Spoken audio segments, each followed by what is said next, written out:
guys, what's up? I'm a little like, what do I call it? Not tired, but when you've been running, what is it called? Short-breathed? Because I just came home. Like, I literally came home, threw my bag on my bed, got out my selfie stick, and here I am. My makeup is like, not smudged necessarily, because this actually sits pretty well.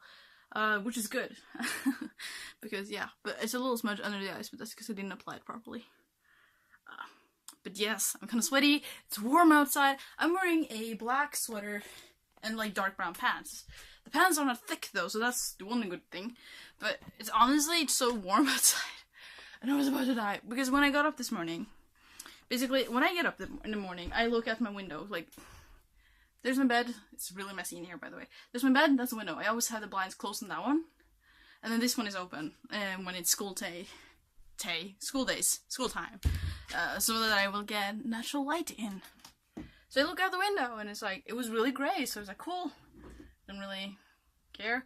I put on clothes, walk outside, and I can immediately see this was a bad decision because the sun is about to come out, like from beneath the clouds and whatnot. I didn't check the weather thingy. So I figured, okay, it's probably gonna get really warm by the time I'm about to go home. But I don't have time to go in and change right now because I have to get the bus. And then it was really warm. So right now I haven't even been out for long. I walked from my school up to the bus stop, which is 2 minutes or so. And then I had to walk from my bus stop back to my home, which is like 2-3 minutes. So I have only been outside for like 5 minutes. But in this clothing, this black clothing in the scoring sun, man, is it warm. I'm sweating so much. Also, it doesn't help. It reminds me why I have blonde hair. Like, see this? This doesn't look like a lot. This is not the worst aftergrowth you might have seen.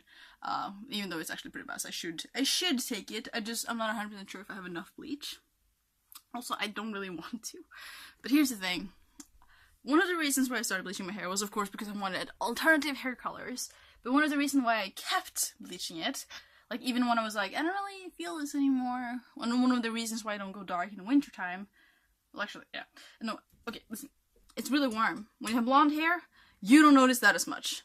I kid you not. Black hair is the worst. And I know a lot of people are like, oh, but I love black hair. You don't know what it's like to have blonde hair. We have it warm too. You don't. Okay? You really don't. Dark brown, I don't know. I only had brown hair for like a few weeks. But when it comes to blonde hair, when I have bleached my roots, it's so much better. Yes, it's still warm, but it's way more manageable. When I have black hair, my scalp is boiling and I sweat like a pig. And when it's like this, it's like, I still sweat like a pig and my scalp is burning. It's just this doesn't get affected. Like, if you touch this hair up here and this in the sun, it's a big difference. And I have been ranting about this for quite a while now, so I'm gonna stop. So, I don't really know what I want to do right now. I guess I should edit. I just felt like filming because it's been a while and I was really excited and really happy right now. Not so much because of the school year starting, because I'm not happy about that. More of the fact that I took, as you might remember, I took a lot of exams not too long ago. Like a couple years ago, and a lot of exams. And basically those give me competence in different classes. Now I'm starting my 3rd year, and it turns out a lot of those exams might actually make it so that I don't have to take a lot of those classes. We're talking nature science, history, possibly Norwegian, which is like a 400-hour course, or class, whatever you want to call it. And then also, was there anything else? At least those 3. Possibly math, but probably not. I probably have to take math, so I'm gonna have to take my media classes, which is, you know, my vacant school choice, so that's okay. I'm gonna have to take math, probably, and then also have to take gym, which is, you know, 1 hour, well, I think it's like 2 hours or hour and a half per week. But that's fine. I had like I have very low attendance in gym. I never wear my hair like this. I look like white trash. Anyways, no offense to the white trash girls. They are actually pretty nice. It's just the term that I like to use.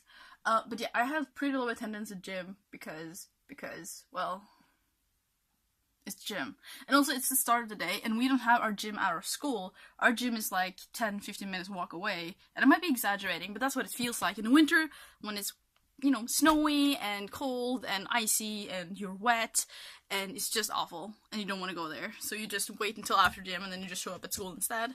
But right now, gym is going to be the last class of the day on Thursdays. Yes, Thursdays. It's going to be the last class of the day on Thursdays, which means... Ow. Ah, okay. I speak too fast, too much, because now my lungs started hurting. Like, ow. But yeah, it's gonna be the last class of the day, which means that I'm gonna walk up there with my classmates all together. It's not gonna be that easy to skip it. Like, the thing about school is really easy to skip first period. The first class is really easy to skip because, well, it's the first one. You can just pop in later. It's a lot harder, or rather, it's always a lot better once you get there. So once you actually get there, you are less likely to leave early, I guess. So for me, that helps a lot.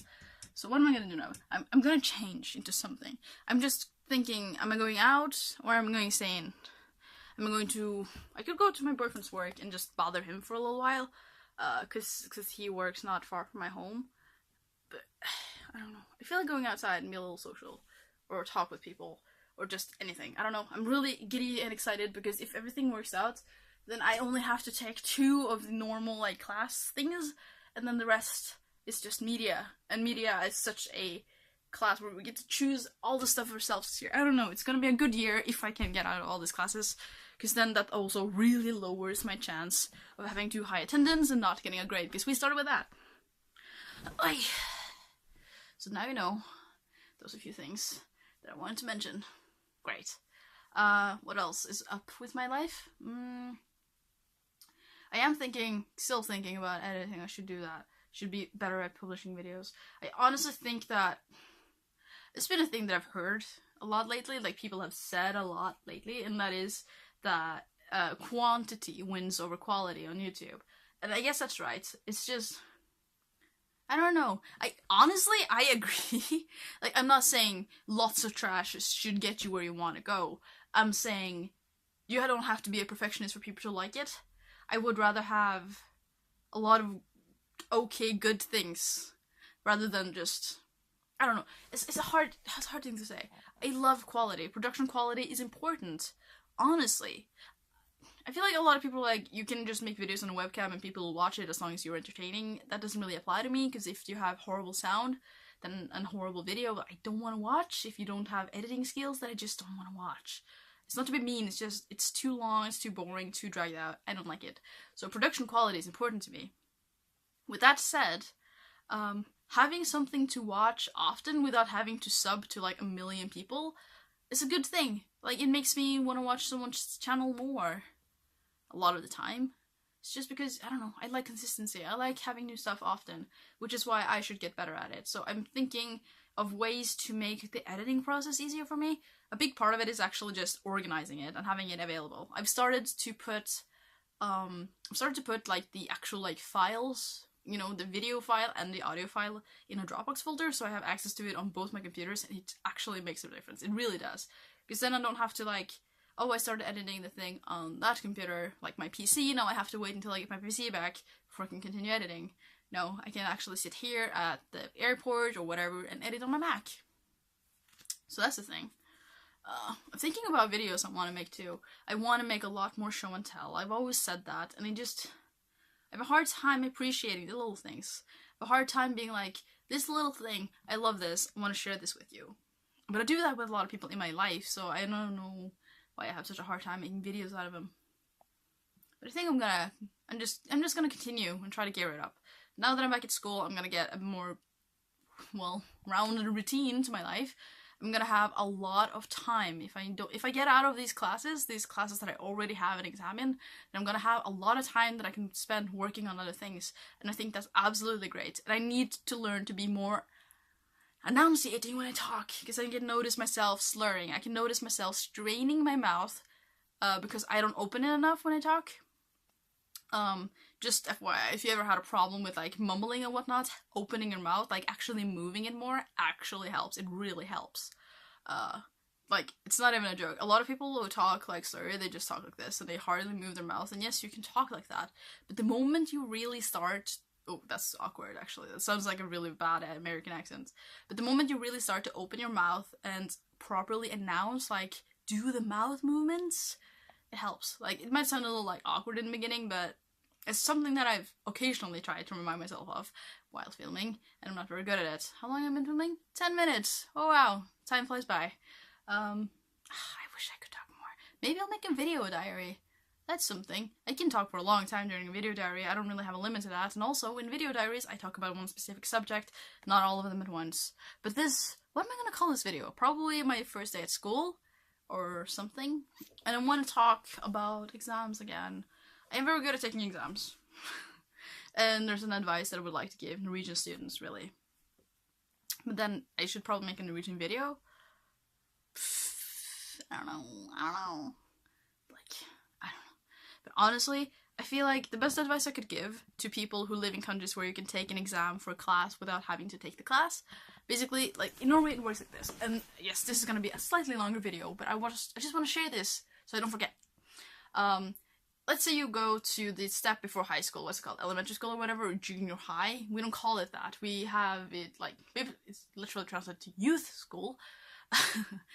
And when you're at the stage of school, and you can, if you can, take an exam for the next year, then I recommend you do it. Like, if you have capacity left over, if you're taking your first year or something and the classes are easy and you have some time to spare, if you can take, like, an exam that gives you the competence for a class that you will have later, like down the line, I recommend you do that. Because it will free up some time down the line. Like, right now, the third year of high school in Norway is a really tough year. At least for people who did vacant studies, because vacant studies are, like, a lot of vacant stuff on year 1, year 2, and then year 3 you get all the actual, like, academic stuff that you didn't really have before. It's a really tough year for a lot of people because there's so much to go through, especially with Norwegian class. As I mentioned, it's like almost 400 hours. It's 393 hours of school. And you might be like, what? That sounds like a lot. It is a lot. It's a lot of hours per week. If you can imagine, a typical school week is like 35 hours or so. So almost 400 hours is like 10 straight weeks of school. And you have, what, 30 weeks of school per year? 40? I don't know. A lot. So basically, yeah, imagine that. Imagine having only one class for 10 straight weeks. That's Norwegian class, third year in Norway. Where was I going with that? Well, yeah, now that I don't have to have that, that frees up so much of my time. And stuff like that. So if you can, I don't know if it works like that in other countries, but I just wanted to mention it just because I can. My hair looks cool today. I am thinking about bleaching my roots. I kind of like it when there's a little bit of black, because it gives it a bit more definition and it looks a bit more fitting on me. And it matches my eyebrows better, because my eyebrows are still dark. But I think I'm going to bleach it, because I don't want it to get out of hand, because that becomes a lot of work. And also, I don't know. We'll see. But yeah, change, edit, maybe visit boyfriend. We're gonna have great dinner today. My mom was like, yeah, tomorrow I'm gonna make one of your favorite things for dinner, and I was really stoked, and I'm still really stoked. But I need to find someone to talk to about this, because I'm really excited and hyped about maybe not having to take all the classes of the third year. I'm in a good mood to film. It'll look okay. My hair looks okay today. So yes, I'm gonna leave you now. I've been rambling for so long, but that's what happens when I don't vlog often enough. And I'll see you next time. Okay? Okay. See you later. Check out my main channel. I'm gonna put stuff there. Okay? Bye!